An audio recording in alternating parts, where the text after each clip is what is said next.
Pulling the Trigger is sponsored by Easy Vape North Shore, the industry's leading direct retailer of the highest quality personal vaporizers, e-cigs, vapes, and Canadian-made e-juice. Located at 987 Marine Drive in North Vancouver, or you can check them out online at www.easyvapecanada.com. You can also donate to our Patreon account. Patreon is a membership platform that makes it easy for artists and creators to connect with their fans and get paid. That's at www.patreon.com/MarkHughesComic. And please like our Facebook page at facebook.com/PTG604.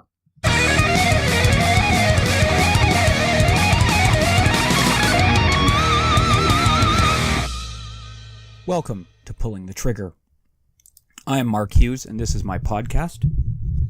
Expertly and wonderfully assisted, produced, posted, edited, and curated by Taylor Morey. Pulling the Trigger is sponsored by our friends at Jackal Events. Jackal Events is a Vancouver-based event organization company specializing in political events and comedy shows. The next Jackal event, I guess I did say that right, is Danny Polishuk live in Vancouver, March 31st at the Rickshaw Theatre. The Rickshaw is located at 254 East Hastings. You can find tickets at www.picatic.com. That's www.picatic.com. March 31st, Danny Polishuk live in Vancouver at the Rickshaw, and I will actually be opening. So, what is the date today? Today is February 21st. This episode will be released on the 22nd. I am currently in Calgary, Alberta, and having a good time. I'm doing a little writing project here, staying at someone's house, and we're kind of slowly getting to it, as two spastic creative people do.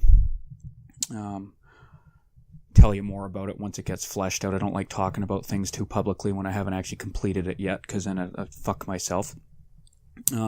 Doing comedy here. I lived in Calgary. I was born in Edmonton, lived there till I was 1, then I moved to Calgary till I was 5. So I have not actually been to Calgary since 1985. And no, I don't remember anything, and no, nothing happened when I got here. It's not a bad city. It looks okay. Again, one of these experiences I have is people shitting all over these prairie towns, and I think, it's okay. It seems good enough to me. I like the comedy scene here. It's smaller than Vancouver, but people are fairly friendly. It has its own drama. It's kind of funny because the day I got here, a bunch of drama happened on the Calgary comedy stand-up community page or group, and it was brought over from Vancouver. And I think it's some people bring snow, I bring sexual assault accusations and stuff like that. Not from me, other people, but people posting about other people and people needing to be blacklisted and don't work with this person and don't work with that person, and if you don't take this side, you're part of the problem, and libel this and defamation of character that, and oh man, it's crazy. Comedy is not always as fun as people think it is. It's interesting because people think that me hanging around in comedy must be just a barrel of monkeys all the time, when that's actually not true. Comics can actually fucking suck to hang around sometimes. It's a lot of political discussions and things like that. We think too much, we're insecure, we're anxious, etc., etc. It can actually... in some ways, you can see why comedy is sort of like a release valve for a lot of us. And it's a way of getting attention and stuff, too. Just like everywhere else in life, I will fully admit I don't always get along with a lot of comedians. I don't get along with a lot of anyone. But, whatever. Here I am. Not everyone always likes their employers or employees or colleagues. So whatever. I like doing comedy, even though it's fucking hard. Made a boo-boo today. Oopsie. This happens to me all the time. I was chatting with someone on Facebook who had recently added, because I saw they were involved with people I know in Vancouver who work with, administer, manage, whatever you want to call it, the pop-up safe injection sites and harm reduction work. Ann Livingston, shout out. Sorry if I pissed your friend off. Ann isn't the person I was talking to, but it was a friend of hers. I made a little joke about wanting to use some methadone, and they took offense to it. I guess they were on methadone, and they didn't like that I was making a dig at using their methadone. The thing is I used to like methadone. I loved methadone. back when I was using, if there was a choice between heroin and methadone, I would always take methadone because I was still high the next day. For $20, I could be high for 24 hours. It was great. So I made a joke and this person got sensitive about it, I guess, because they're on methadone and shit happens. I feel bad. I always feel bad when that happens. My sense of humor gets me in trouble all the time. I get this idea in my head. Oh, here we go. You need to hear it too. And it's a sensitive subject and it's just, oops. Well, again, Anne, sorry if I pissed your friend off. Probably won't be the last time. Who is our guest today? Well, one of the things I wanted to do with pulling the trigger is I never wanted to only present one point of view. I wanted to present any point of view that I found interesting, unusual, or controversial. And when I say I found, I don't just mean my personal perspective on it. I also mean things that I think other people might find interesting, unusual, or controversial. So that might mean things I don't even agree with, or having people come on whose point of views piss me off or fucking bug me, and vice versa, right? So our guest today is Katie Nordgren. Katie Nordgren is a local Vancouver comedian, and she's involved in a show called Big Rock. Let me find out when the next one is. I'll click on it, but I'll describe who she is before. Katie and I would be what you might call polar opposites as far as comedy go. That's putting it nicely. Comedy at Big Rock is the name of the show, and the next one is February 25th. Big Rock is located in Vancouver, and the next one is February 25th with Ryan LaChance headlining, and the address is, just to make sure I'm presenting it properly, the links will be in the episode description, 312 West 4th. Katie is someone who I would say is very much into gender politics, identity politics, social justice, and, can get a little sensitive around joke material and stuff like that. And anyone who knows me knows I'm an asshole and I just joke about whatever I think is funny. So I've always gotten the impression that she hated me. And of course, because I'm an insecure asshole too. Well, I hated her too. Yeah, I'll show you. But it's actually, we had a really good talk, and it was really refreshing, and it was civil. And I mean, people can sort of disagree, or even, it's interesting. I always assumed we were diametrically opposed adversaries. That's it. Fuck you, fuck you. Turns out we actually have more in common and see things like very similarly. And that is another reason I wanted to do this podcast, is because then we can have a discussion. People whose views I may not agree with, or whose views, humble listener, you may not agree with, and maybe, just maybe, learn something. I'm not saying change minds or fucking radical, revolutionary upheaval and of attitudes and beliefs or anything like that. My episode isn't an ayahuasca trip, but one of the things I wanted to do with this podcast is give listeners and myself a view into the person behind the message or attitude or communication or words or statement. And I think did this very well with Katie Nordgren. Let's meet her. I went to a therapist. I just came straight from a therapist appointment. Physio?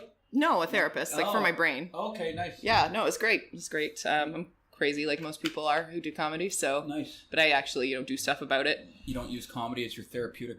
No, it's. I don't find it terribly therapeutic for the most part. No, it's more like it's work. Yeah.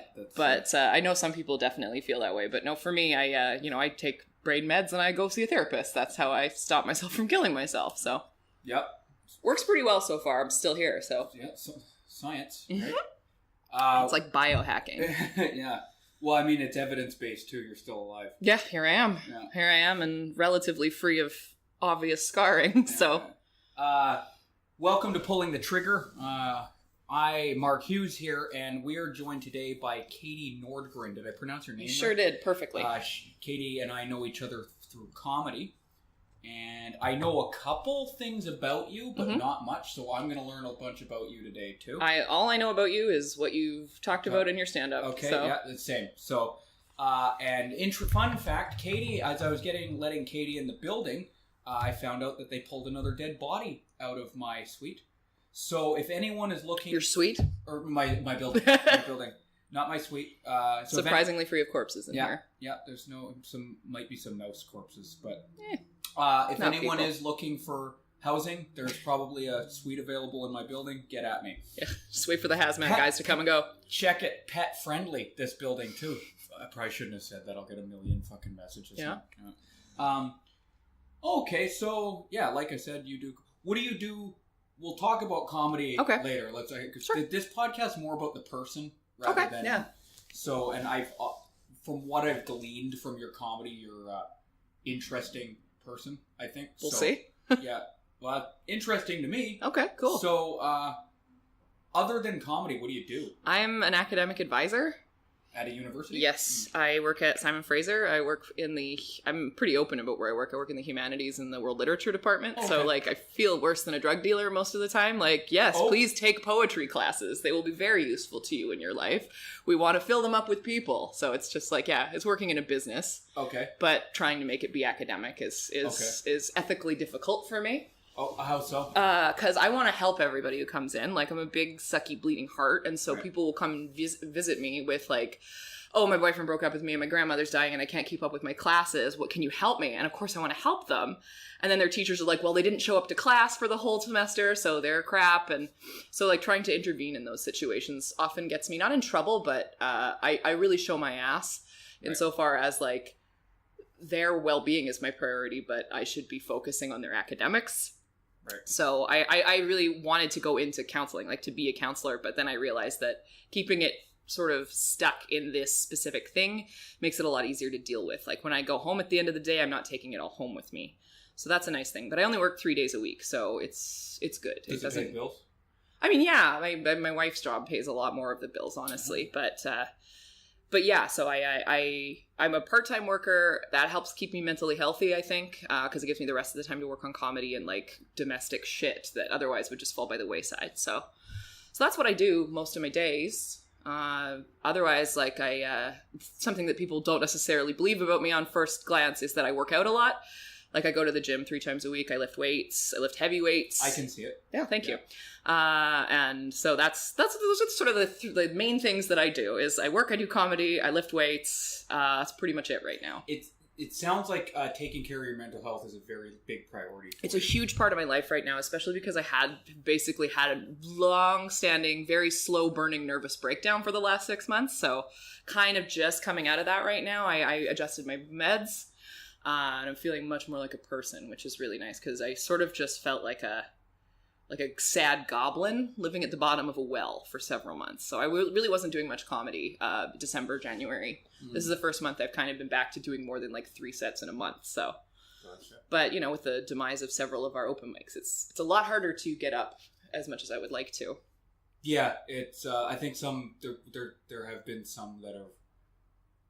There will be replacements. Yeah, but they're near the Stand Up and Deliver's moved to near the planetarium. Yeah. And I live in New West, so that's a 45-minute drive, let alone transit back and forth. So probably won't be going to that one too much, which is too bad. There are no close ones. The thing about comedy, and this is something it's torture. Yeah, that too. But if any city I've done it in, most of the 90% of the shows and open mics are in or around the downtown core. Right? Yeah. Whether it's Toronto, whether it's Edmonton, whether it's Winnipeg, whether it's Victoria, whether it's Vancouver, right? Mm-hmm. And it's one of those things where if you don't live within pretty easy access to that area, comedy becomes that much harder to do. Yeah. Because it's already hard to do. Mm-hmm. And then you add the distance and traveling. Yeah. And because as you know, this is something you got to do a lot of. You can't just, it's once a month doesn't cut it. No. You have to do it a lot more than that if you want to get. It's like the gym, very similar to the gym. Yeah, right? Yeah. And so I've just always seen but what the fuck do you do in this city, man? This building I live in. Well, I was telling you on the walk in, a body gets pulled out of here once every 2 months, and I'm still paying a lot of money. Oh yeah, this is a big apartment. For the privilege of living in a place where I have drug addict, dope fiend neighbors who this is the type of building this is. My laundry is just down the hall. Mm-hmm. Less than 10-second walk. You can time it. I bet it's 5. Yeah. I have to lock my door if I go get my laundry. Yeah. Because there's very high likelihood that someone's like looking out their door and would go in. Someone's going to take your ferrets and teach them to like smuggle drugs. Yeah, or whatever. But that's, and little backpacks. I'm not complaining. Yeah. I prefer environments like this, but the amount of money I'm paying for that is pretty obscene. Yeah, it's fucked up. Yeah. Anyway. Point B, I don't want to get into a Vancouver housing fucking debate. But, it's 20% of the RAM in everyone's brain basically right now goes to that. It's like Chrome or something like that. It just spins so much of the wheel. But to do comedy already being the difficult thing that it is, and then you add that on top of it. Because it costs you money to do it until you make money doing it. Right.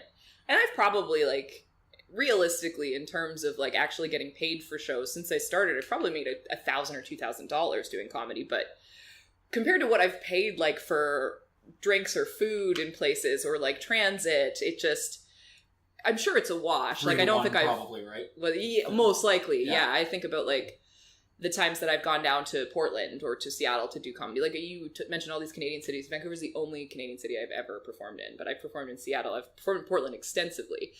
But yeah, I've tried very few alternative markets, and the one here, it can be difficult. And the only show that's close to me is Laugh Lines. Which you can't get on all the time anyway. Right? No, and it's like, do you really want to do your same material for like the same 12 people? Probably not. Right. It can be painful. So, not the most painful, but it's up there sometimes. Okay. So mental health. What are your diagnoses? I have had pretty severe depression at different parts of my life. Like as a kid, like I have a joke that just like I don't know if you can tell from how much attention I need, but I was a very sad child, and that's super true. Like I was just a really melancholic kid, and my parents had no idea what to do with me. Like they're very energetic people, and they just were mystified by me the whole time, and still are. I think because I'm just a very like kind of an intense and sad person. Like I just feel what everybody around me is feeling. Like I just absorb it like a dirty old kitchen sponge, and it just like sticks inside of me. So I'm really sensitive to the world around me. Obviously this is something you know, based on the very little you know about me.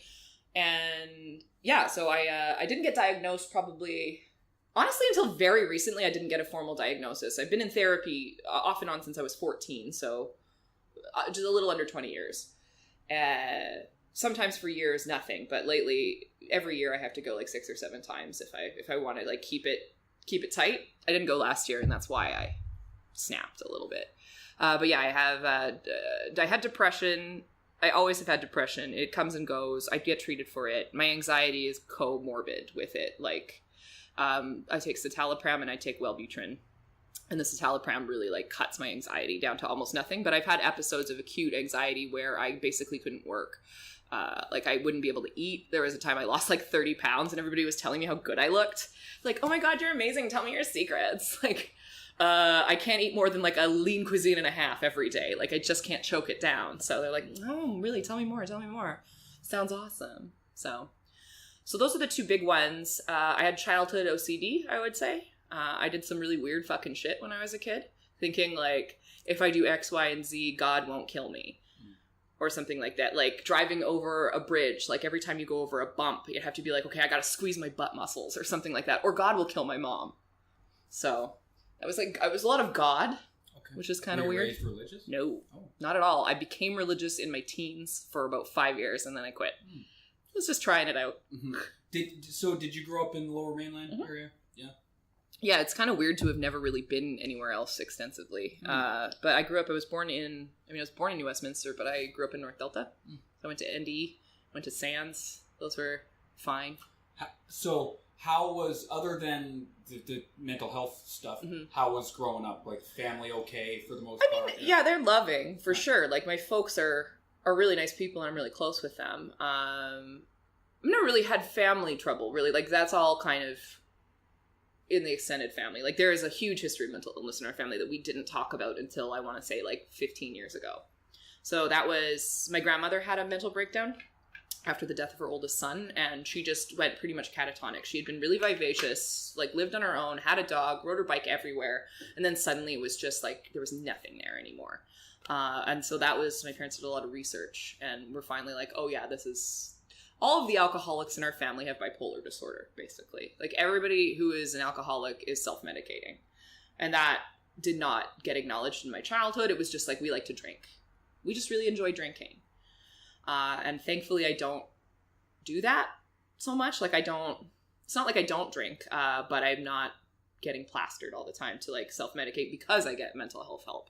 But I look at someone like my Uncle Ken, who lives up in Prince George and definitely has bipolar disorder, and probably is on the autism spectrum too, just like has never known how to relate to the rest of us. And we all have put up with his like terrible behavior. Like, he's inappropriately sexual with people all the time. And it's just like, gets so drunk, we have to like roll him up in a carpet and put him somewhere, basically. So like, that's always been, oh, that's just him, right? But there's a lot more to it. But no, my childhood with my parents was always fine. My childhood with my peers was extremely abusive. Mm-hmm. I was the fat kid in my elementary school. I was the weird kid. I was just like the person I am now, but less of the edges sanded off. So I mean, like, anything that's kind of just tacitly unlikable about me, they would find and just zero in on. And like, I got hassled to the point that people like sent a ransom letter type thing to my house, like just telling me I should kill myself. Mm. So it was just like, this is just a suburban, like, nice neighborhood. People live in houses. Like, you don't have to lock your doors kind of thing. But like, just all the shitty people I went to school with. Like, everybody needs to, the shitty things, the shitty feelings they have it has to have an outlet. And I was their outlet. So I definitely carry that with me. Mm. Just of thinking that all of my peers hate me at all times. And let me guess, that's where comedy was born. Yeah, pretty much. I was always funny. I was always a funny kid. Was that a way of kind of diffusing things sometimes? Like, if you got them to laugh, they'd like maybe leave you alone a little bit? That happened more as I got older, like as I actually figured out how to deal with myself a little bit more and to package myself a little more attractively for the world. Mm-hmm. Like, I really feel like I figured it out to the point that I was okay when I was 15, but until then, it was just so impossible to understand what my peers were into. Like, there was just such a gap between us, and I'm better than them at all. It's just, they had something I didn't have. I don't know if it was growing up with siblings, because I'm an only child. I have half brothers that I never lived with. So I just didn't know how to interact with somebody who was my own age, I don't think. Mm. And they were like, who's this fucking weirdo? And yeah, so I wasn't really funny to my peers until I was older, and then I guess as a result, I think of trying to figure out what I could offer, because I wasn't athletic. I was smart, but people didn't like that. Like, nobody cares about that when you're a kid. I'm just kind of like, you're a dork, right? So none of those things were really valued, and I was just like a tubby little weirdo. I used to shave part of my head because my cowlick grows funny, and so I had like a shaved part on my forehead right here, and braces and big glasses, and I would wear men's clothes from Costco. On very purpose? Cool. Or? I mean, I was just like, this looks good. Grunge exists. Yeah. This would have been 1996, 97, 98 probably. So it was the style at the time. But I looked very bad in it and got misgendered constantly. Right. I was like, excuse me, young sir. I'm a girl. One of the things that you're quite open about on stage too is your sexuality. Mm-hmm. And involvement with, I don't know what the term would be, but like gender issues and things like that. Yeah. You want to talk about that? Sure. Like, a lot of that stems from my relationship with my wife, who is a trans woman. So when you say a lot of people who listen to this podcast are just like regular people. Regulars. They don't know all the terms and everything all the time. So she, when Tessa and I got together, she... for all intents and purposes, I thought she was a man. That's how she identified herself. She had a different name.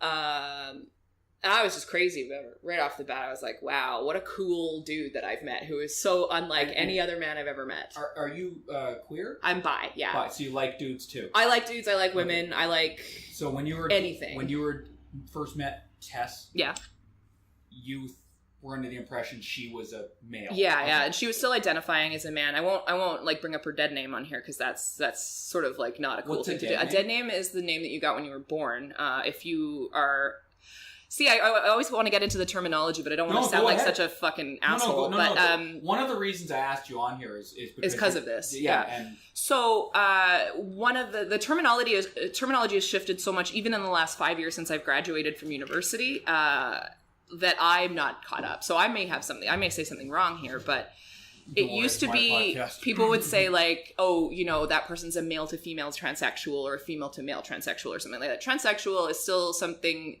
people will self-label with, but like in the big grand scheme, it's usually thought of as sort of an old term that isn't no longer like really accurate. So we would say that my wife was assigned male at birth. So when she popped out of the womb, wasn't really popped out, she like got yanked out with forceps because she was really comfortable in there and happy to stay. They're like, it's a boy. And so she got a boy's name and grew up this whole time until she was probably into her 30s, just being like, well, I guess this is what I am. It doesn't feel right for some reason. Like it feels bad. I don't like it when people like refer to me as a man. I don't like the fact that my face grows hair, that kind of stuff. But you know, it wasn't until we'd been together for a really long time that she was like, I think that I'm trans. You know, I was always that I'm not a boy. But at the time you were dating someone who was still identifying as a man. Yeah. Although there was some stuff going on. Yeah, there was, it never seemed to me like she was like a man, right? Like I was always kind of like, oh my God, it's like totally like dating a woman in a man's body. Right. It's like, how accurate can you possibly get with it? But it was something that I brought up with my friends a lot. Like, it's just so crazy just how like sensitive and cool he is. And he loves makeup and dyeing his hair and stuff like that. I was like, oh, there we go. You know, men can totally love those things. They absolutely can. And I thought that was the situation. But I think in my heart, I knew that this would happen eventually. So after we started dating for a couple of years, I went back to school and got a degree in gender studies, which was partly for her, right? Like I was just like, I don't know what's going to happen. I want us to be together. I want us to stay together. But I'm scared about like the societal reaction to things. I'm scared about losing that heterosexual privilege or whatever that you have just by being part of a married couple where one of you is a man and one of you is a woman. Like the world at large understands that, right? They're like, okay, you're a wife, you're a husband, you live together. That's your relationship. And everybody has like an exemplar of that in their mind. Everybody knows a couple like that, but not a lot of people know a couple like us. And there are not a lot of couples like us because generally speaking, when someone transitions, if they're in a relationship with a person and that person, say, you know, a husband transitions and is suddenly a wife, that wife might have been straight and may not be able to continue that relationship. So me being queer was very lucky. Pansexual, as the kids say. Pansexual, queer, bisexual. Those are all labels that I'm very comfortable being assigned or using myself. For our listeners, pansexual means you'll do whatever. Oh yeah, just whatever. As long as it's a consenting adult and it's not an animal. Yeah. Pretty much. Pretty much, yeah. I mean, who knows what some people think. But for me, it's just like, I don't consider... Gender. It's not that gender isn't a consideration, but it's not like a deciding factor. It's... For me, it's always been like, how well does someone like fit their body? Like, it's the person, not the parts. Yeah. I think, you know, a lot of people use that as a phrase, but I think it's even a little bit more complicated than that. I think like it's the personality is important, but the body's important too. Like it all has to go together nicely. Like when somebody really takes up the space that they inhabit, like they fit their bodies, they have like a good energy, they put out a positive, not even always positive, but just like an interesting vibe, that's attractive to me. And sometimes those are people who look very normative, who like a man's man or something like that. Sometimes I find guys like that really hot, but yeah, I think for the most part, I'm very attracted to people who don't fit a gender norm. I find that really, I find it sexy because it's really courageous. I think it's hard to do. Mm-hmm. Tessa gets praised for it a fair bit. Like we haven't encountered a lot of hostility, which has been really pretty magical. Drunk dudes get weird with her a lot. They're like, can I see it? Mm. Or they'll be like, I find you kind of hot, but I feel weird about it, so I'm gonna like just act really weird towards you. That happens to her quite a bit. She's like, I don't know what to do with all of these men. I don't like men at all. I was like, that's too bad, because you could have a pretty good racket going if you wanted. I have the same issue. Like, if my gay buddies and I are hanging out, I can't go to the gay bar with them. Just, it's gonna be nonstop all night. And I don't hold that against them. Mm-hmm. It's flattering. Yeah. But I'm not going to have a good time just because I'm going to be feeling being hit on all the time. It's just, I don't want to, no thanks, right? Yeah. But, like, if I was gay, mm-hmm. I'd never have to pay rent again in my fucking life. Nope. Ever again. Nope. Like, I look like a type that a lot of gay men like. Oh, yeah. Twink, basically. You're right? total twink. Yeah. But you're a twink that's rough around the edges, so that appeals so even many, more. and I got a bit of an innocent vibe, and so many different things, and it's, but a haunted vibe too. All of it, and boyish. It's just hard to be such boyish good looks, you know. Yeah, it's your cross to bear. Yeah, it's interesting. It was fun in prison, but Jesus. what was I was gonna say you're married. I am. Yeah, married. How long have you been married for? 5 years. Like legit, like with a certificate. Oh yeah. Yeah. Yeah. We've been together. So if you get divorced, you guys have to deal with that bullshit, eh? Oh yeah. Yeah. That'd be so fun. Not. Yeah. No, we had to actually get they reissued our marriage certificate with her new name after, because transition, we got married before she transitioned, but very like soon before she was like, yeah, I gotta do that. That thing that I thought I didn't have to do, I really have to do. I was like, okay, we're going for it, which was so crazy, but weird. And so right. What was it like? Because she's not here to speak for her experience, and you can just say certain things. Sure. What was it like for the transition for you? Oh, sorry. Oh, yeah. If you can, she's not here, but I'll ask you this question. Yeah. Just say no. Oh, yeah, no problem. No, I mean, like, speaking when from my perspective. transition, it's a pretty broad term. Yeah. In her particular case, what did that mean? I mean, everybody Surgeries. does it differently. Yeah. Most people start the same way. Okay. And that's where, 2.5 years in. So there's a lot of stuff that is yet to be done. And not every trans person wants to get surgery. I know a lot who don't. Yeah, plenty of them don't. And plenty of them get a lot of surgeries. Like you can get, they used to call it sex reassignment surgery. That's bottom surgery, they call it now. Or gender confirmation surgery. Like the terminology changes so fast. So if people are like, I can't keep up, I have a degree in it and I can't keep up. So I get it. Like, I think it's all about intention rather than the words that you use. For me, it's very much everybody kind of just starts on hormone replacement therapy. Like they take estrogen, they take something usually called spironolactone, which is, it's an androgen blocker. So it stops testosterone from being produced in the body. It also makes you pee like crazy. So that was something she finally understood about me. It was just like, why do you have to pee all the time? Why do we have to stop 8 times on every road trip? I was like, one day you'll learn. Mm-hmm. And sure enough, it was actually way more pleasant than I would have expected. I definitely had not grief. Like a little bit of that, because you do have to sort of be like, okay, the idea that I had about the rest of my life is going to be different now. So you have to let go of the original idea that you had. And there is always a little bit of grief associated with that. But seeing how much happier she is outstanding. And the biggest thing from my qualitative experience of the whole thing has been that she's so much easier to be around since she started taking estrogen. She's like, I think testosterone is poison for a lot of people. And for her, I think so. She's very prone to anger, flip out. Women have no fucking idea what it's like having testosterone. We have what is it, 100 times the testosterone that women have? Something like that. But just the rage. You have, this could be a whole other podcast. Oh, yeah, but for sure. Women talk about toxic masculinity and all this fucking shit. The fact that men don't kill people more often or don't rape more often is actually a testament to how much we have this shit under control.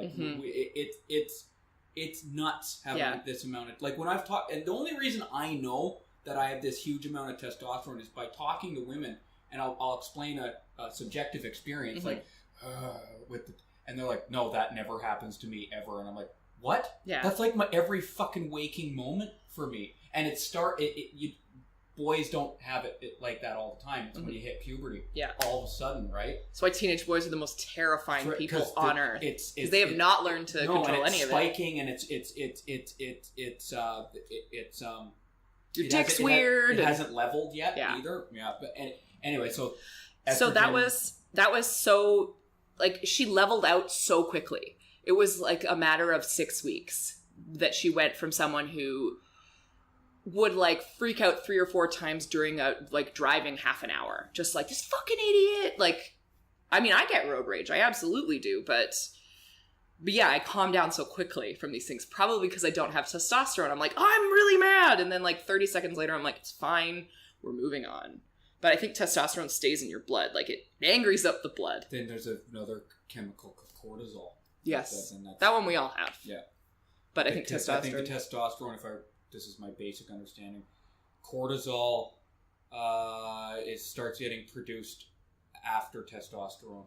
That makes sense. Yeah, it's a stress hormone, and it's just, I mean, perhaps like testosterone is pretty toxic in large amounts to the body. That's why you get so tired afterwards. Yeah, after a good rage, after a good glug of the rageahol. Yeah, anger is a weird thing, and I have trouble dealing with other people's anger for sure because I don't engage with my own very often.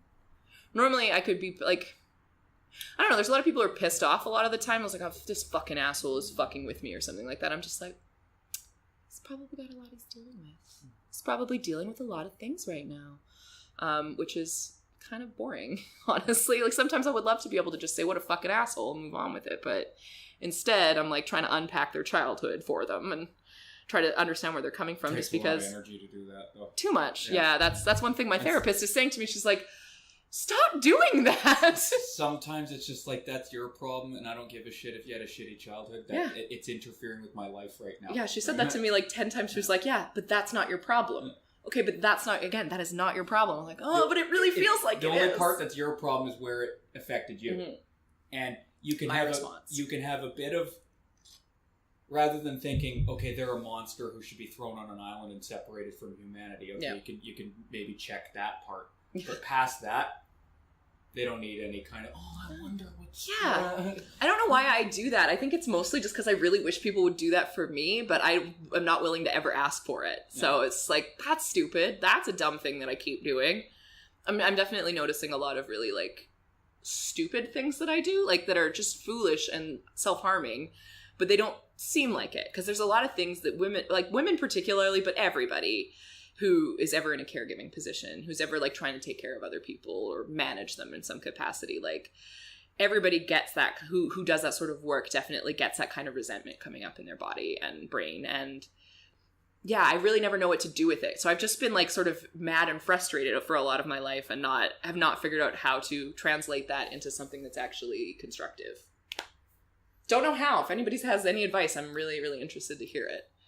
The only stuff I've learned is just being able to express it better, be able to recognize when I am angry and admit it, and do my best to separate the trigger of the anger, my response, and then my reaction. So the response and the reaction aren't necessarily the same. The response, so the trigger could be, you said something. My response is, okay, I'm starting to get angry. My reaction is, what do I do with that response now, right? And so it's a bit of a process of and you have to monitor it. There's no perfection. There's slip-ups, and there's kind of... Nobody's going to give you a gold star if you did it right, either. No, that's the other thing, right? And no one even... In fact, they only notice when you did it wrong. When you did it right, it's very rarely even... Yeah. It's very silent, right? Which is good. I don't need a medal for handling anger properly, right? But you definitely know when you did it wrong. And one thing I've definitely learned is I can, because of a lot of my shit, I can have over exaggerated or disproportionate anger reactions, right?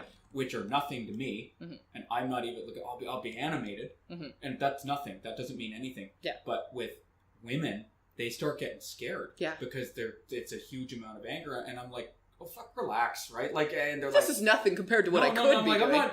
Because I'll just be blah, blah, blah, blah, blah, blah, and they get scared. It's like, oh, I'm not talking to you though. I'm just venting, and they're like, oh, but you get so. And it's like, oh, okay, so most people aren't used to that level of, a lot of women anyway. Guys tend to angers. With men, we tend to know. We can sort of sense which level of anger is the one that's going to be dangerous, and which is just Mike going off. It's slam the door. Oh well. Yeah, with men I know I don't have a problem with it. And like there's nobody I really worry about like in our community. I was thinking about this. I was kind of like, I don't like everybody who does comedy. There are some people I really dislike, but for the most part I really care about everybody who's doing it. Like I'm deeply invested in everyone's well-being.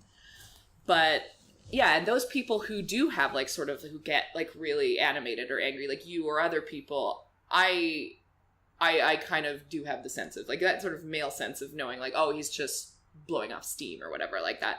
It might be something that's uncomfortable or embarrassing, but it's not necessarily dangerous. And that is a big thing about like therapy or anything else, is learning the difference between discomfort and danger. Because for me, being uncomfortable brings up a lot of the same feelings as being in danger, because it's like, how do I get out of this is immediately what I start thinking, instead of like, I can deal with this is fine. Like, how do I get out of this? And I start thinking about like how I can escape. And then it becomes a more unpleasant experience overall, rather than just being like, okay, this is just what's happening right now. And it'll be done in a few minutes, and it'll be awkward, but it'll be done, instead of like fighting it the whole time.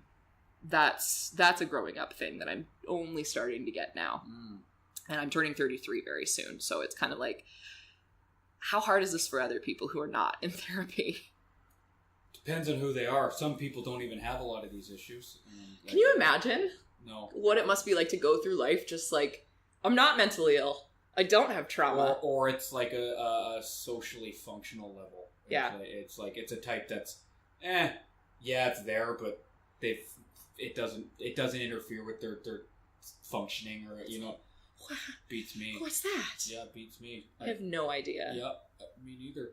I see happy people. I'm like, what the fuck are you doing? Yeah, I have everything. Like, I have so many things, and I'm still always feeling bereft. It's like a weird fucking state. Yeah, makes sense that you do comedy though.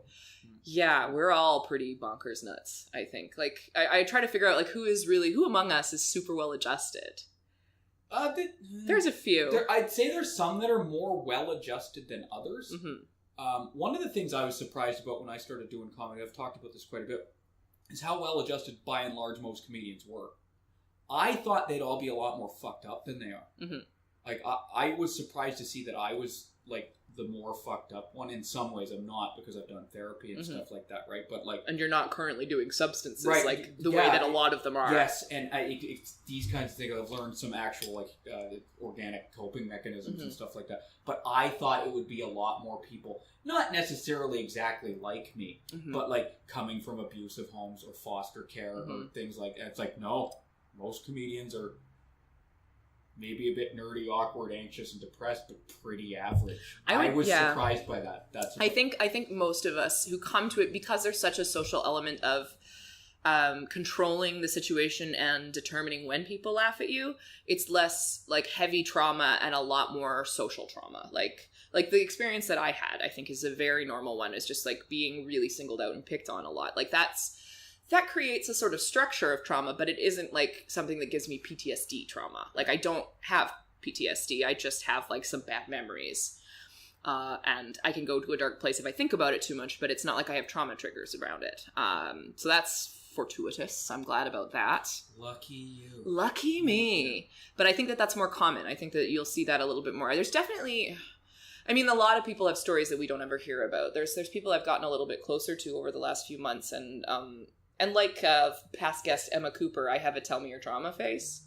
I don't know if it's having gay face that does that, but there is a sense of like people feel pretty comfortable unloading. And that feels like a bit of a privilege. Like I feel really honored that people trust me enough to do that. So there are people I know for sure that have like dealt with abuse in the home and in relationships and stuff like that. But yeah, by and large, I think it's mostly just people who just didn't fucking fit in and still have like this desperate need to show the people. Like, that's so much like, this is for you, Mark Cebulski. He was a bully. Yeah, and he joined the Canadian Navy, and all of his Facebook pictures of him with guns. No, well. Great. I think one of the differences, I know this is a difference.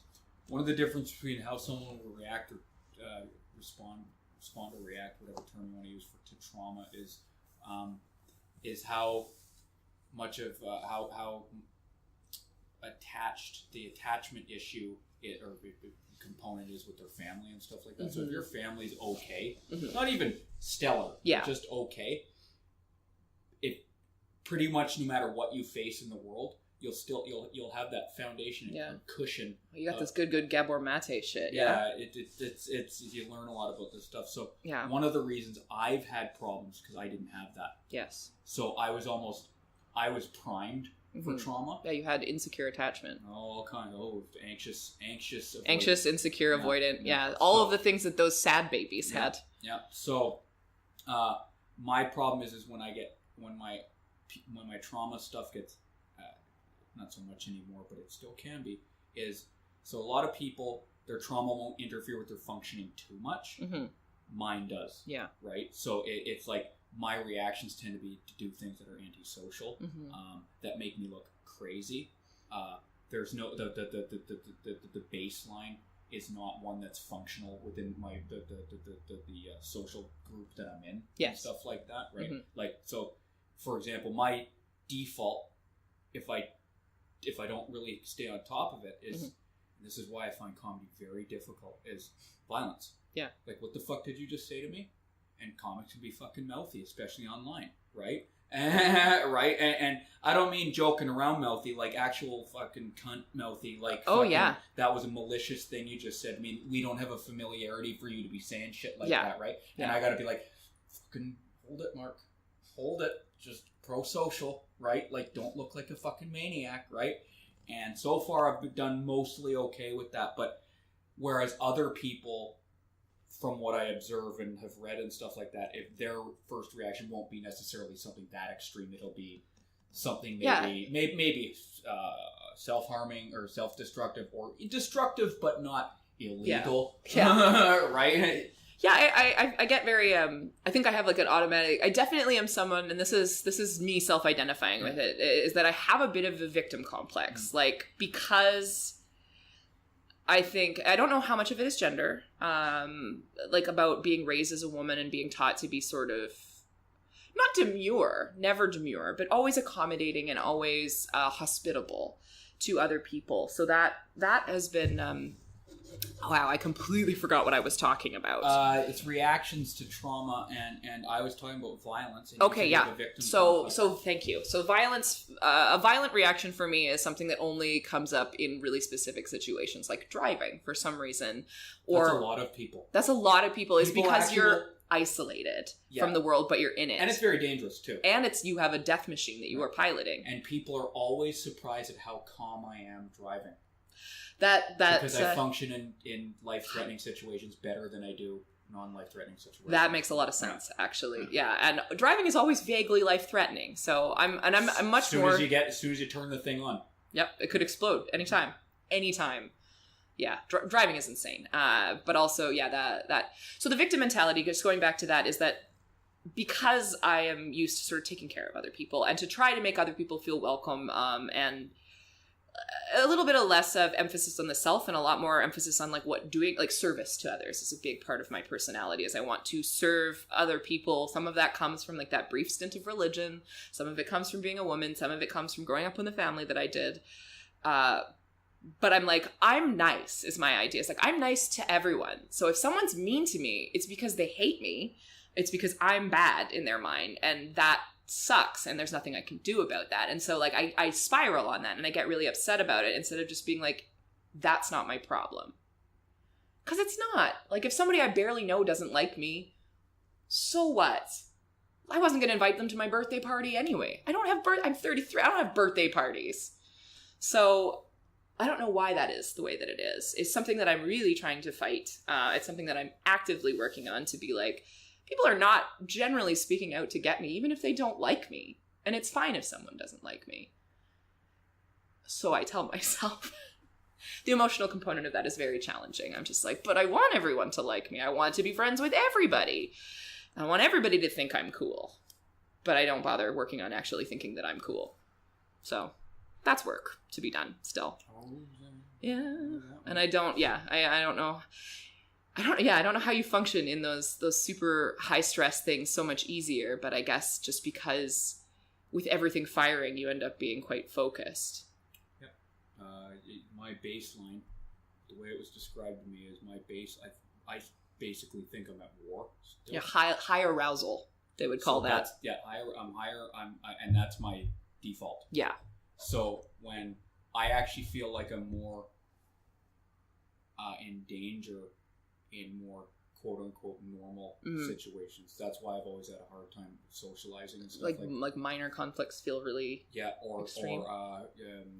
The biggest challenge to me integrating back into society, getting out of the joint, was I don't know how to talk to normal people. Yeah. Because I don't know your rules.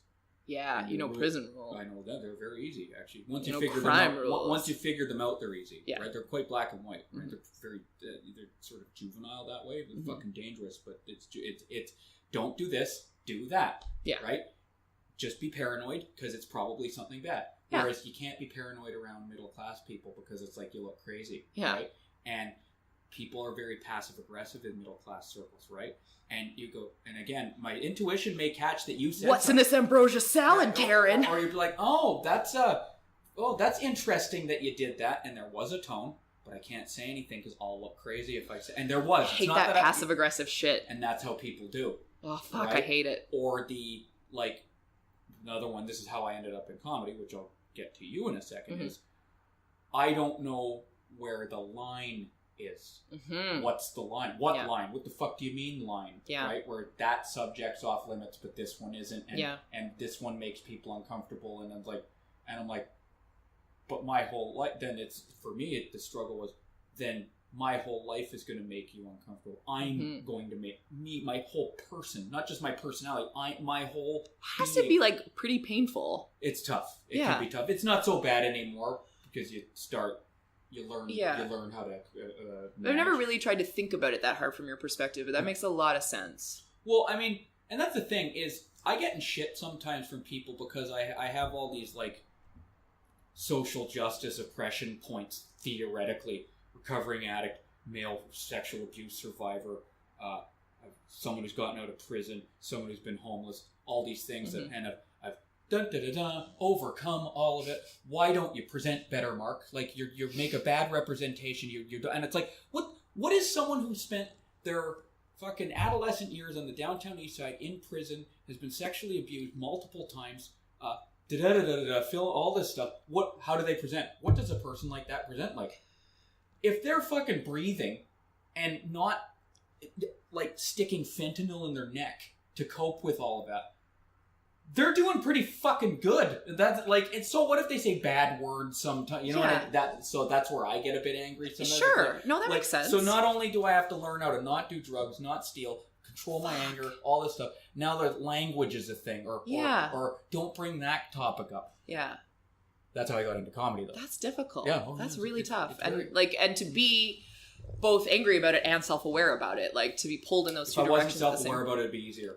It would be. Yeah. Well, that's the self-awareness that I have with my mental illness and with like how I relate to, like, I 100% know how people see me. Like if I spend some time with them and I hear some words from them, I'm like, okay, I have a pretty great idea of how you view me as a person, and whether or not that's true, that's the role that I'm playing now.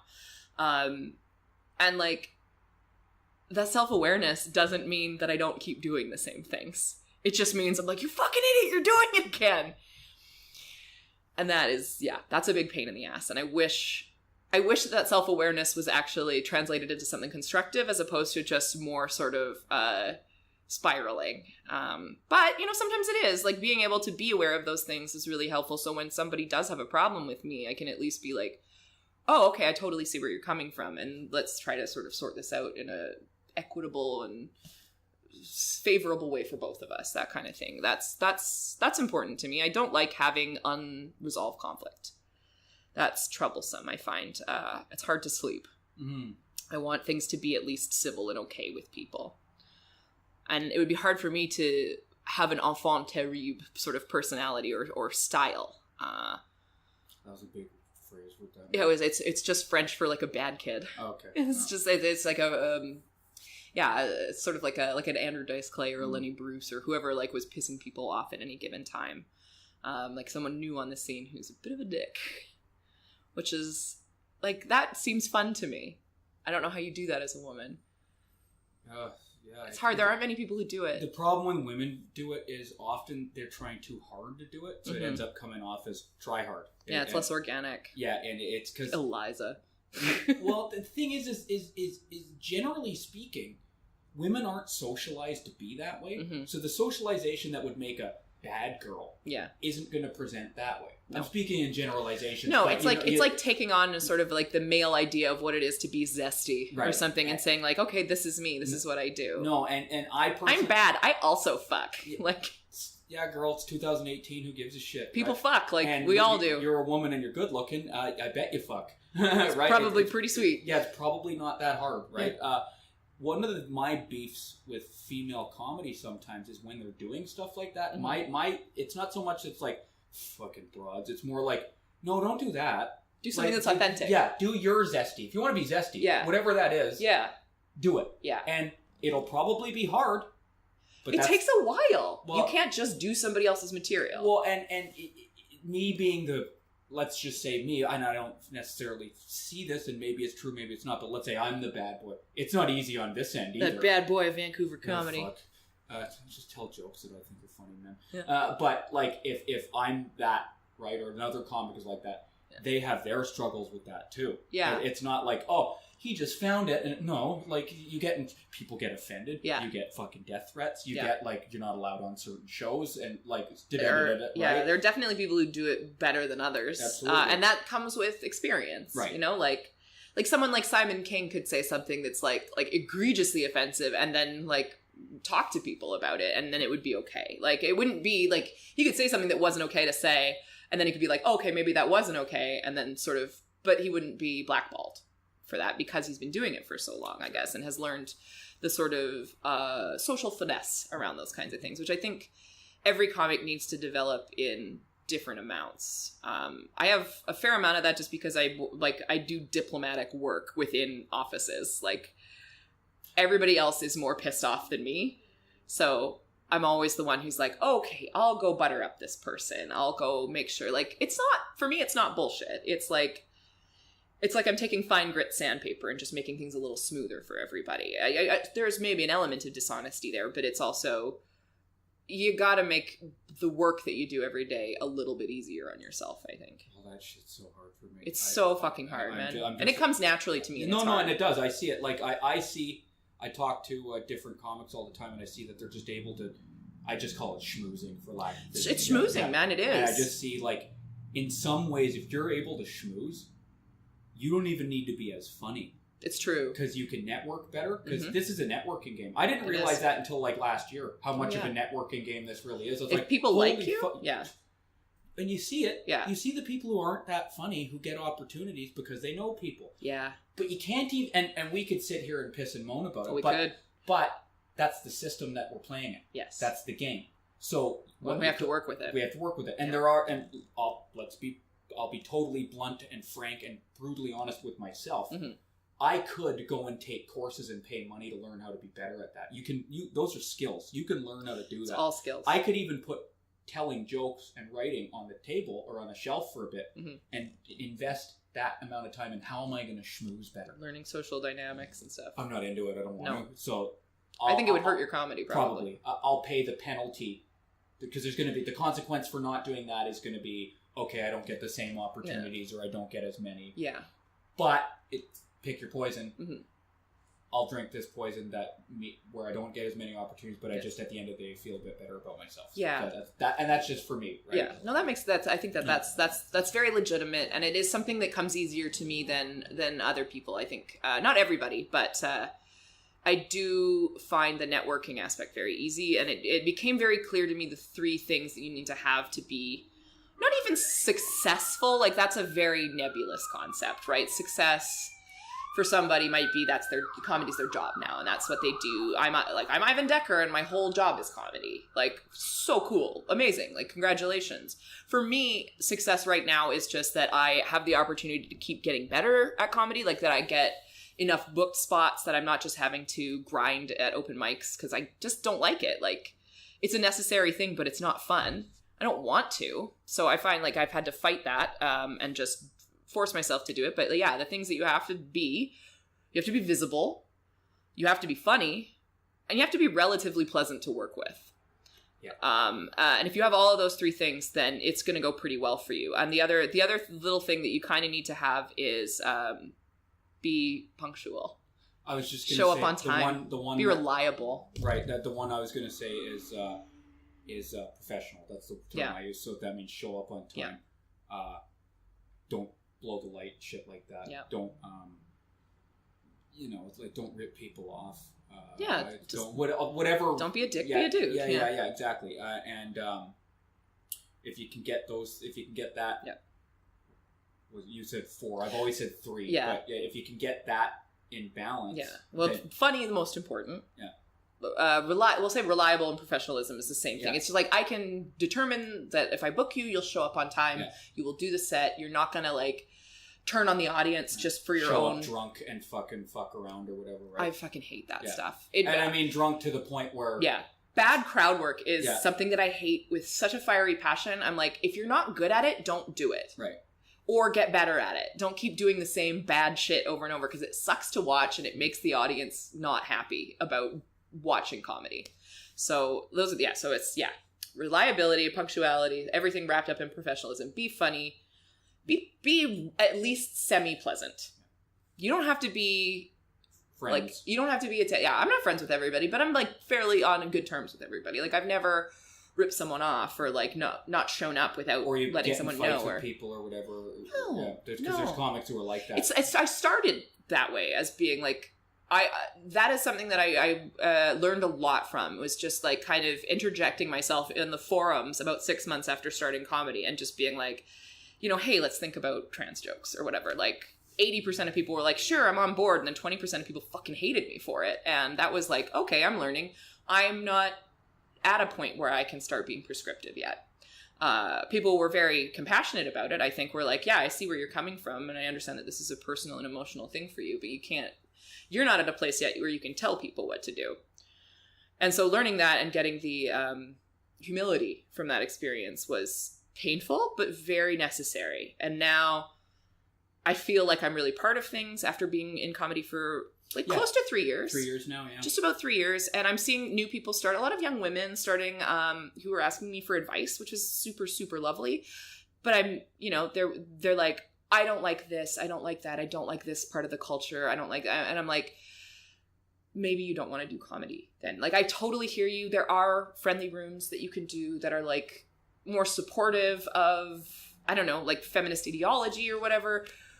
But even my room isn't like that. It doesn't demand that you're a feminist. Big Rock, yeah. I do make sure that I book at least one woman in addition to myself if I'm on the show, so that if there's 6 people, 2 of them are women at least, and I try to fit in at least one person who isn't white, right? Like, there's a mindfulness to it, but it's not our mandate necessarily. It's just I'm trying to be aware of ratios more than trying to push an agenda. I personally think if the agenda or the ideology behind your show, ethos, or whatever you want to call it, it has to be completely diverse. That'd be very difficult. It's hard. It's not easy. Our pool is not. It's not diverse. It's not as hard as people say it is either, though. Exactly. Where they say it's all white people. I haven't been on a show where it was all white men. Like it. Okay, I've been doing comedy just coming up on 5 years. Mm-hmm. I could probably count on 2 hands to be fair the amount of shows where it was all white men on the show. Yeah. It's changing very slowly. Yeah, and so when people say, there's not enough female representation in comedy, at least locally, that's not true. That's not true. It's not that there's not enough to put on a show so that it's like more... The word diversity just gets people kind of rolling their eyes, but it's like, I don't want to see jokes told from the same perspective 7 times in a row. That's boring. I'm much more interested in... Like, I want the peaks and valleys of a show. I want to see different people coming across, and we get a kind of older audience at Big Rock, which is sort of interesting, and it's not... I have a hard time predicting how anything's ever going to go, but there are definitely people in their 40s and 50s who come just because they're like, I like the restaurant, the comedy's usually good, it ends by 10, generally speaking, we can go home, that's nice.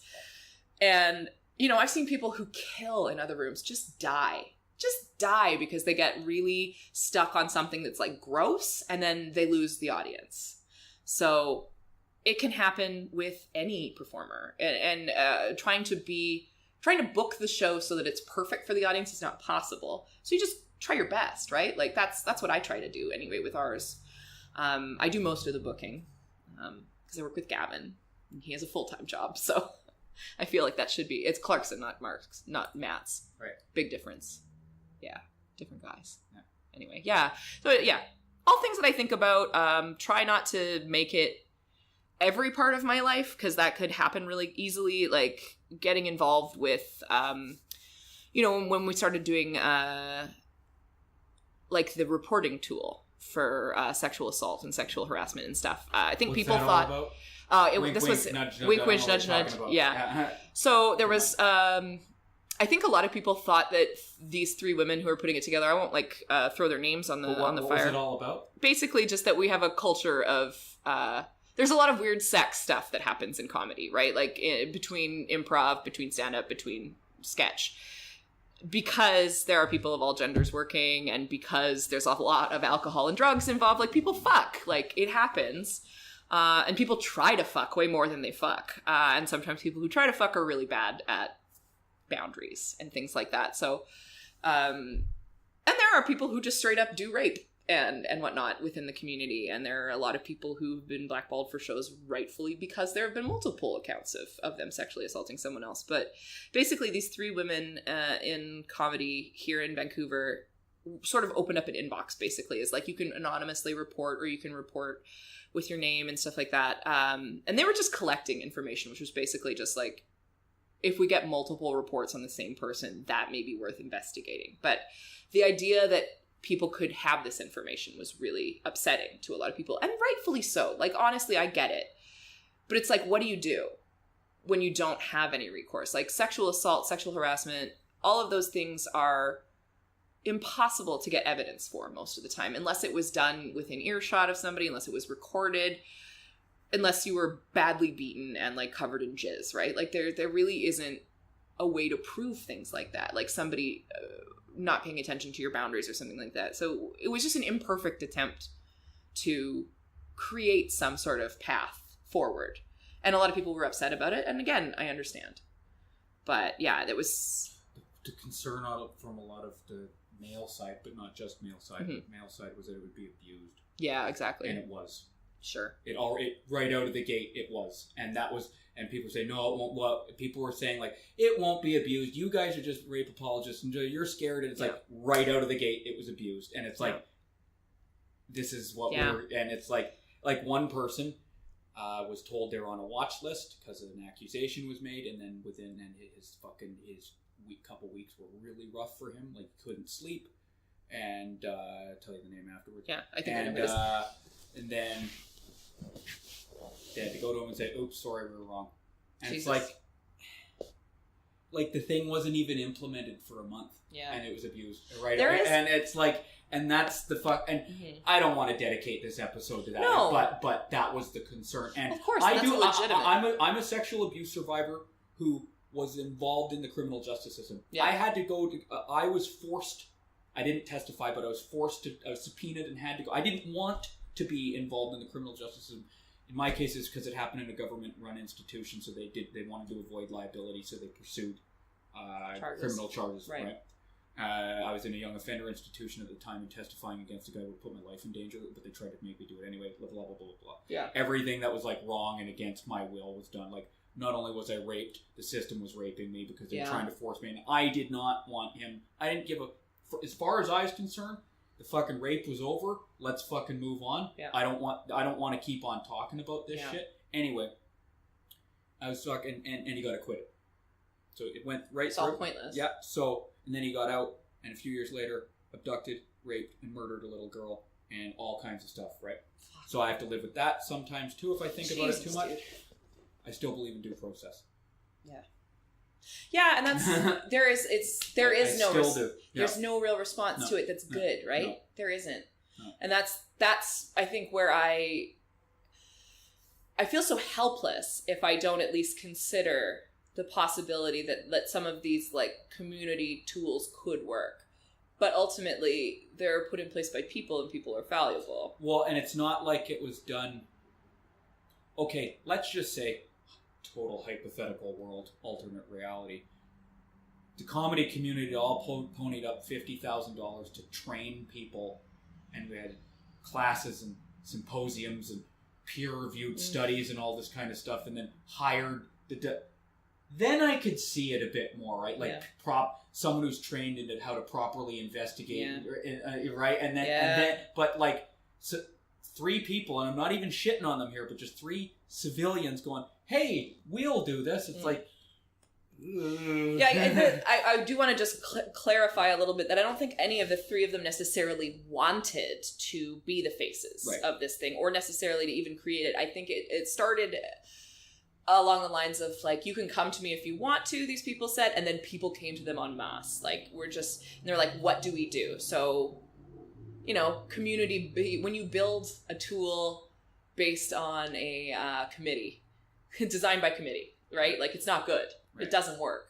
And one person, and you probably know that from academia and shit like that. Absolutely, right? Yeah. I mean, I created a very similar thing that was totally anonymous. I mean, there was never any names of the accused, but I created this thing called the Harassment on TransLink Project, and solicited stories from people who live in the city and use public transit. And it was just to get stories out there. Exactly. This happens. So it was a completely different kind of tool in that respect, but also a little bit similar in terms of, like, I am just a vessel for these stories. Like, send me the stories, I'll anonymize them, I'll put them up on the internet.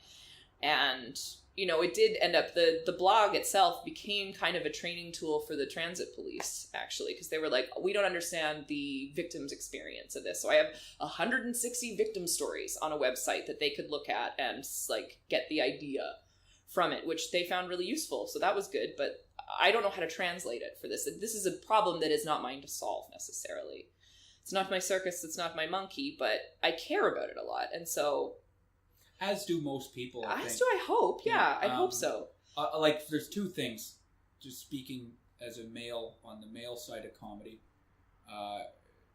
One, we don't want women being raped in comedy. We actually don't. Yeah. Two, we don't want to be doing things that weren't necessarily sexual assault, but were maybe not nice either. And we don't want...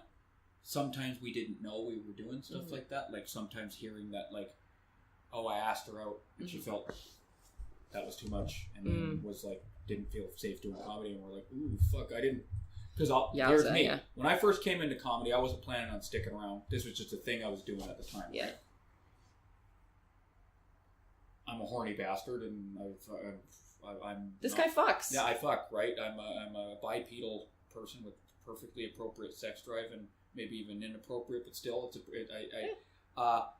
I get into comedy. It's this group of people. Some say community, and there was a lot of women there, and I thought, hey, I'll ask her out. And then a few months later, maybe about a year, I was like, oh, I'm still doing this.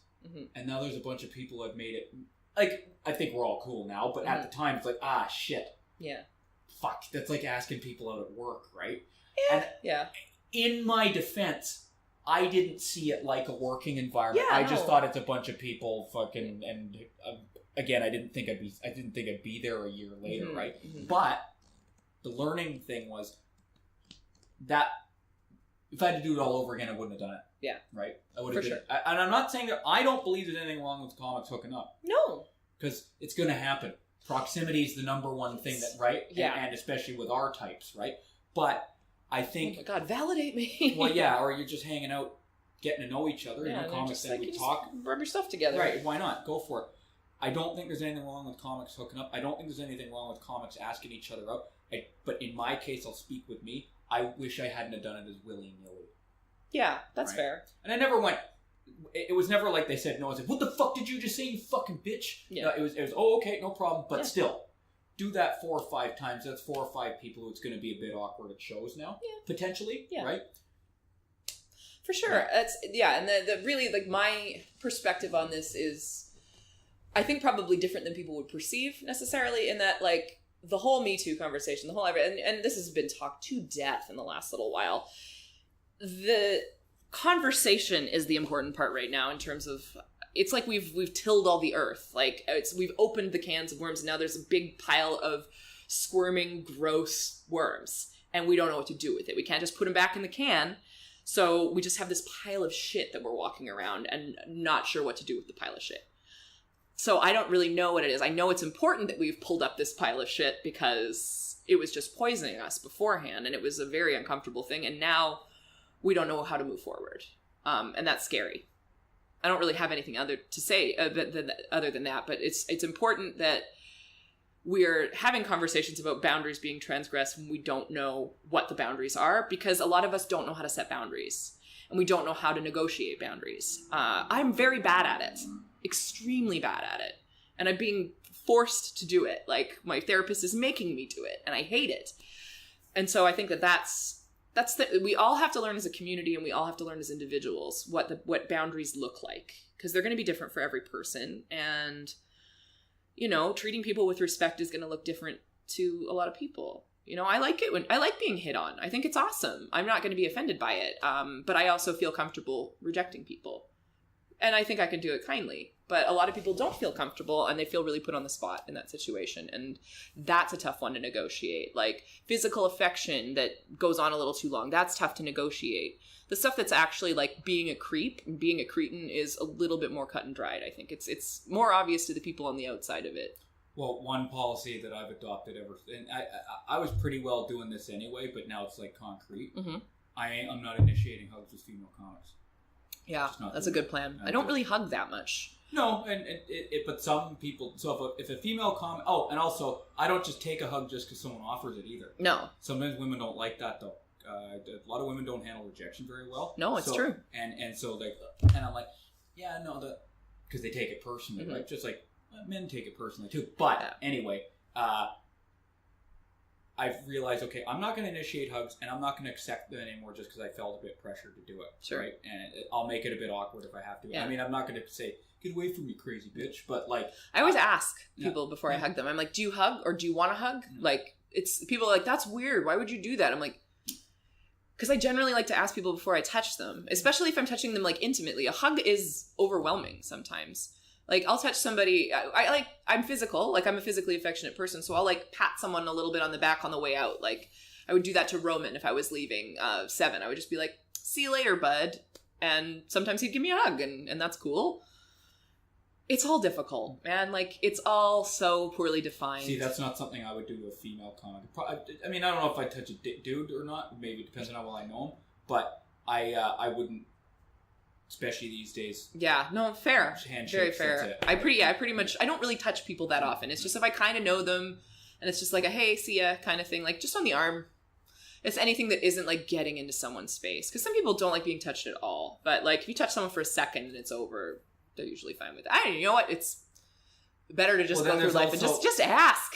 The other thing is my assumption is you're not okay being touched. Yeah. And that's a good assumption to have. Because that's fair. Because it's not one of those things where it's like, oh man, how come I can't touch anyone anymore? Who gives a fuck, right? Like I can conduct myself in my day-to-day affairs without ever touching anyone. Mm-hmm. There's so many people that are happy to be touched by me in my life, so I can go and do that later. Like, I don't need everybody to be like my hug buddy. No. We're at about an hour and 10 minutes. There's just one thing I wanted to touch on. Sure. So you brought it up earlier about not all, I'm paraphrasing what you said. You said something about not all rooms are going to be conducive to feminist ideology and stuff like that. Sure. So content and comedy, subject matter, things like that. What are your takes? Because you and I are probably in some ways, and this could be an assumption even, I might be wrong about this, polar opposites that way. We are pretty diametrically opposed. And I want to just be really clear that I've never advocated for saying that anyone can't say something. Okay. I have never been like, you can't make jokes about that. I've always been like, well, like even with something like rape jokes, I'm like, if you can hit that with some nuance, great, go for it. But if you're just like, if the punchline is just someone got raped, that's not a good joke. And for me, I like, it's always been about like whether or not the joke is if it's hurtful and bad, then it's not a good joke. I think like if people laugh at it, then maybe I'm wrong. But when it's something that's really, I'll give an example. Basically, it's just like obviously trans jokes are something I have like a bit of a little hair trigger for. I'm not gonna be mad at somebody just for telling a joke about like something about transness, but if I think it's disrespectful to trans people, then I'll be upset about it, right? I'm not gonna chase them down and cut their head off or anything like that, but I'm like, where's your joke supposed to land? Where is it? Is it making fun of an idea, or is it making fun of a person? Is it trying to, make somebody who's already having a tough time feel worse about themselves? Are you trying to get your audience to pile on to people? Because if you're doing that, that isn't fun to me. Like, that's not a fun experience. I don't think all comedy has to punch up necessarily, but I'm like, where's the joke going? Where is it going? What is the target of the joke? What's your intention? What's your perspective? All things I'm interested in. If somebody's never met a trans person before in their life and they're being like, what the fuck is this? They want to come into our bathrooms or whatever. I'm like, fucking live a life. Like, go outside and meet people, because that's not what it's like. I remembered somebody doing just a sort of lame duck joke at an open mic that was just like, I'm being haunted by the ghost of a transvestite. And the worst part is, I'm like, I can't get rid of him. And my friends are like, I think you mean her. I was like, okay, so yeah, there's the joke that everybody's already made a million times. It's like, oh, somebody looks like a man, but they feel like a woman, and that's funny.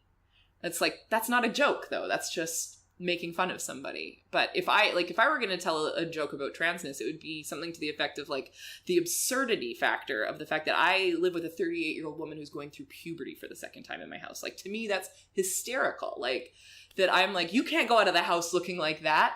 Like, that's my experience. And to me, that's funny. To other people, maybe not. But like, yeah, I don't think any jokes are ever off limits. You can tell a joke about anything. It just has to be funny.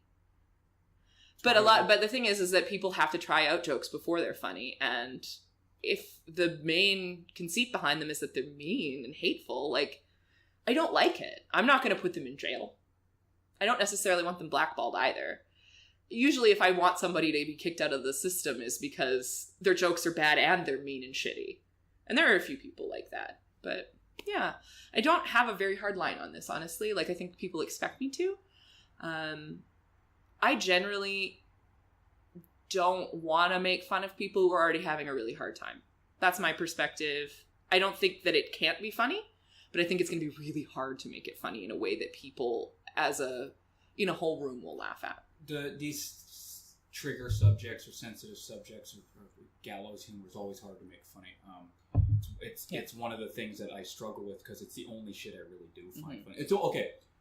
If you make a joke that's not gallows humor or quote unquote offensive or whatever, and it's funny, I don't know. I won't necessarily like. I find like Jim Gaffigan's one of my favorite comics, and he doesn't really. That surprises me. Yeah, no, I just think he's really funny. Yeah.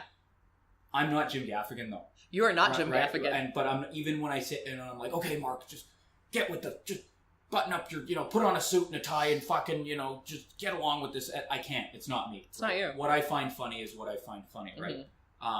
I sometimes wish it wasn't. Yeah. But it is what it is, and I'm not going to fight it, right? So just to touch on what you said about gallows humor, I heard, I don't know if it was from a social media, I'm fucking so old today. Yeah. About gallows humor specifically, it's like, it's only gallows humor if you're the one standing on the gallows with the noose around your neck and you tell the joke. That's gallows humor. If you are standing in the crowd, you're just watching an execution. Yeah, if you're making that joke, you're just making fun of this person who's about to die. Like, gallows humor comes from your own experience, and it comes from the way you see the world. And even if it's adjacent to you, even if it's not your experience, but something that you have witnessed and seen, that's part of it. If it's part of your experience in your community, I think that's a big deal. But if you're pulling something from, say, like, I don't know, like, if you're totally white and you've been white your whole life and you come up with a joke that mocks the indigenous community and how they've experienced colonialism, it kind of makes you a dick. Like, you're not thinking about it, it's not like comedy has to be compassionate. It just, you have to know the experience that you're talking about. That's what I would have to say about it. And I'm not saying you're wrong, but what I would say is that for every time I've heard that comedy has to punch up and and rape, I've heard jokes that people laugh at that defy those rules. Yeah. And I'm like, there are no rules. And that's the thing. Like, that's why punching I have guidelines. Guidelines. Yeah, it's true. And these sensitive subjects are going to be harder to joke about. But personally, I just prefer jokes if someone gets hurt. That's it. If the guy's getting hanged, I'm not going to be like, ha ha, he's dying. But it would be more like, wouldn't it be funny if he jerked off just before he did it? Kind of thing, right? Or something. He's probably going to get a boner. That's how hanging works. That's just a dumb thing that I could probably think of something better than that. But that would be my... But, like, I joke about trans issues, and one of the reasons that I do is I'm not seeking it out, but I'm exposed to it. Mm-hmm. Social media, it's a thing. It's being talked about a lot. It's and I find some of the conversation around trans stuff and the language around it, no offense, fucking ridiculous. Some of it, right? Like, you have to call my penis a vagina? Excuse me? I've never heard of that one. Oh, I see it all the time. Oh, I heard the term girl dick. Yeah. Or if I don't want to have sex with a trans person, that means I'm transphobic. Excuse me? Like, and there's people who are like really vehement and zealous about this. So I think it's if you make a point of telling people all the time that you wouldn't have sex with a trans person. Absolutely. Or just trans people are disgusting and I'd never have sex with them. But if I turn someone down just because it's like, sorry, dude, you got a dick. I can't do a dick. That's I don't jive with the dick. No. And someone told me once recently, well, next time someone says that to you, say this, and I grew up in a transphobic, and then it was like it was in Messenger, and it was like this long. I said, no, man. No, one thing this is a hill I'll die on. Yeah. Bodily autonomy. I'm not explaining to anyone. Yeah. Man, no, woman, that's why I'm not having. Coming from your perspective, it's deeply important. Well, and anyone, yes. if you don't want to have sex with anyone, you don't owe them an explanation. No, this is true. This is true, Even and that's if it is transphobic. No, and that you is don't owe them you know what I mean? I do, and that's those are anything that is in the zeitgeist is going to have a lot of people talking about it, and there's going to be a lot of people talking nonsense. I just spend a lot of time with a lot of trans people, and so I hear things from their perspective, and it's not that. It isn't like that, and most. Like, trans people don't want to have sex with people who don't want to have sex with them, by and large. Most people don't. Right? And it's probably not trans people who are saying these things. It's like, or if you... It's gotta remember, it's also the internet. So yeah. the radical, most crazy shit is the stuff that ends up being at the top. Yep. Whatever anybody wants to read the most. And it'll get the most hits, and because it's crazy and radical and polarizing. But the one thing I will say is, the retort is often, oh, that's just a very small amount of people. And I'd go, I don't think it's as small as you think it is. Because we have 7 billion people on the planet right now.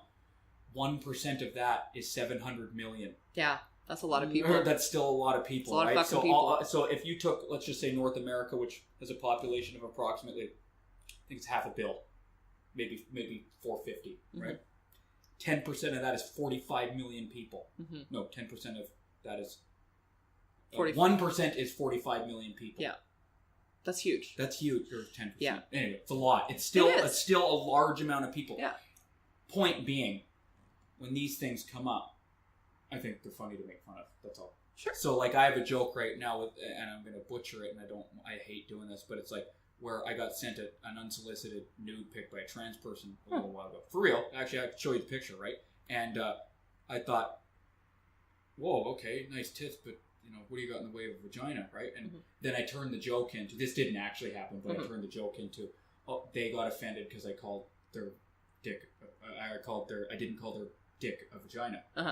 And then I went, oh, well, I'm trying to be, like, woke or whatever here, right? Like, I'm sorry. And then I got thinking, if I ever did hook up with her, at least I know how to make her squirt. Okay, that's good. Right? Yeah. I think there are good trans jokes told by cis people. Like, Jake Spencer has one about creating tampons for trans men. Yeah. It's a funny fucking joke. It's a good joke.